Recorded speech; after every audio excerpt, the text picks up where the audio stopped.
official. My Maggie home stash is out of control. See those boxes over there? They are filled to the brim with Maggie home supplies. So today, I thought it was time for a stash bust. To make things extra challenging, I'm going to focus on those busier papers in her collections, the ones that some of us might call ugly. I've got loads to share, so let's get started. Here's a look at the pretty supplies that I'll be working with today. This collection is called Garden Party. I have a 4x4-inch photo and this cut file from Cut to You.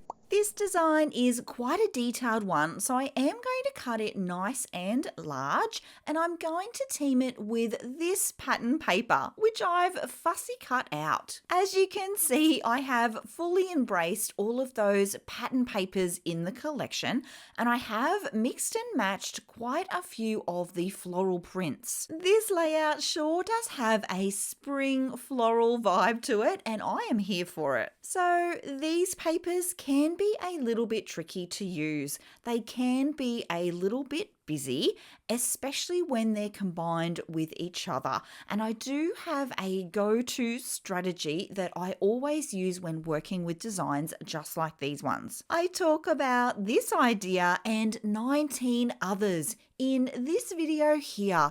It's a must watch if you have ugly pattern papers in your stash. I'll be sure to link it below. So the technique and idea that I'm using today actually came from a childhood experience. So when I was younger, I hated broccoli. I don't think that's a hot take. I think many children don't enjoy their vegetables. It did not take me long to learn that broccoli tastes far more delicious when paired with something that I love, like cheese. This very same idea is what I use today with my ugly pattern papers. I still have to use them up. I still need to eat them. They're good for me. But I can pair them with the supplies that I really enjoy, and they taste a little bit sweeter. So for today's layout, I have paired my ugly papers with two things in particular that I love. Firstly, a beautiful neutral pink background, and secondly, florals. Even in the cut file there itself, I made sure to include a very neutral plain pink pattern paper. So I wanted that to be the sauce that goes in with the broccoli. I feel that the plain pattern paper also really helps the florals in the cut file to stand out. I also had this crazy idea to turn the layout into a bit of a picture.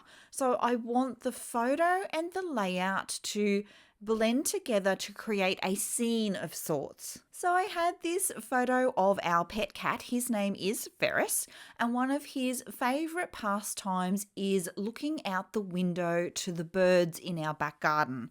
He is an indoor cat, and we actually quite often reference the window as cat TV because he loves to watch the birds coming and going. And I thought, why not create a sort of scene like that for this layout? This collection has a pattern paper that is filled with birds, and as it so happens, the size of the birds were perfect to fit inside the birdhouse. That paper is the perfect match for this cut file, so I'll be sure to leave it and all the other supplies I used today linked below. I'll also be sure to leave details for the Cut of the Month Club. It is just $2 and every month you get an exclusive cut file design and then inspiration for how to use it. The layout is coming together and we haven't talked about design yet. With the cut file being quite a detailed design, I did want to cut it out nice and large, and I knew I had this 4x4-inch photo that I wanted to work with.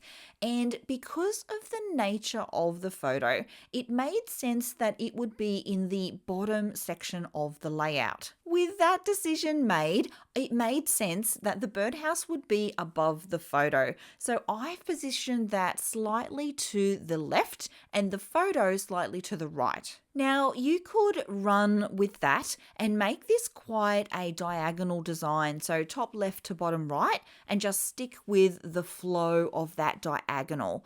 I still wanted to create a bit of a visual triangle, but I am going to break the rules in terms of the position of the photo. My photo will not really fit within the visual triangle, but I will have one for my clusters. I focus a lot on my embellishment clusters, and that's because I feel like they really pull a page together. They're like buttons. There's been so many times when I've been creating and a page just hasn't felt right. I have not liked it until I've got the clusters just right. I guess that's because they really are the focal points on the page. Like, apart from your photo and title, they're the things that I use to help draw the eye around the layout.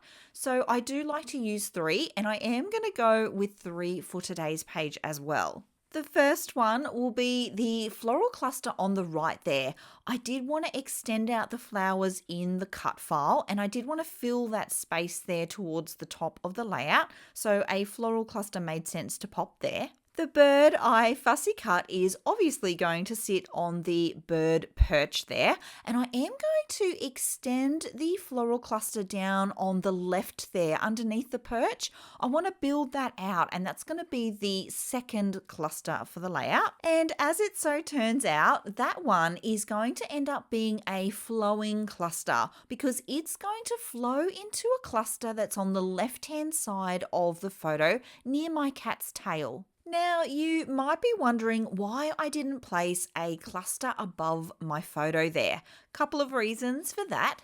Initially, it was because I didn't want to cover up the florals in the cut file.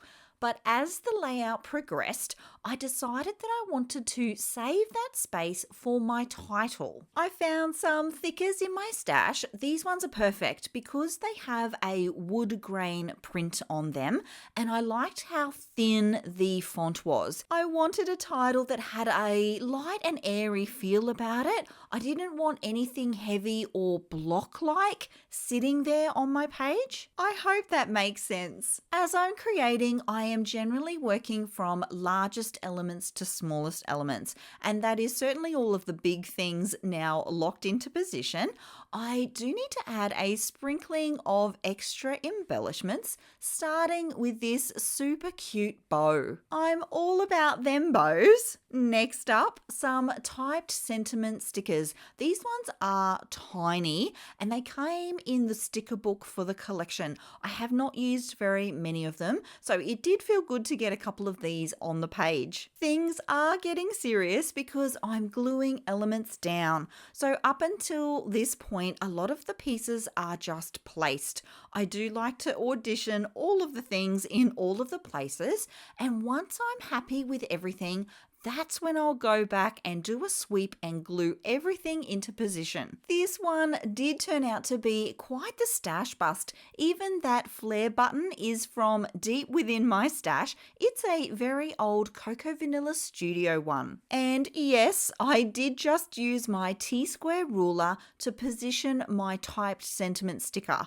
They say the devil is in the detail, and I want to make sure that they are nice and straight. I have a couple more elements to lock into position, and that's going to call the layout done. Of course, I'll share with you a couple of close-up images. Here you can see the fussy cut florals and how I've tucked them underneath the cut file there. I love all the detail in this cut file design. This one is such a pretty one. You can also see the fussy cut out bird and then, of course, the layers in that floral cluster at the top there. Who would have thought this beautiful layout started with some ugly pattern papers from deep in my stash? If you're like me and have a bunch of Maggie Home supplies in your stash just waiting to be used up, you need to watch this playlist next. It's full of inspiration and ideas that will help you stash bust your supplies. I'll see you all again very soon. Until then, bye.